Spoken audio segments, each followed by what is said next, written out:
पुण्याला चाललाय नीट जा पुरी बिरी बघ नको बरोबर अजून तेवढं 10 रुपये देऊन जा मला कशाला 10 रुपये पैसे नाही आहे बाबा ए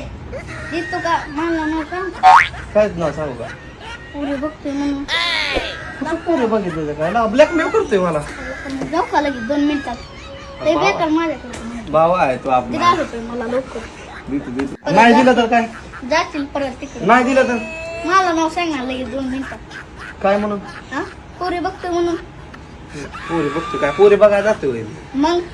इतका फिरतोय इकडे चाललो गुडघ्याला चाललो तिकडे म्हणून पुरी बघायला जातो मी अरे दादा तुला भांडण लावण्याशिवाय येते का नाही काय दादा पैसे देऊन गाडी जाऊ दे मला दिल्याचं बरं का 10 मागितलेलं 50 दिल्यात वाचला बघ वाचलं. जाऊ का?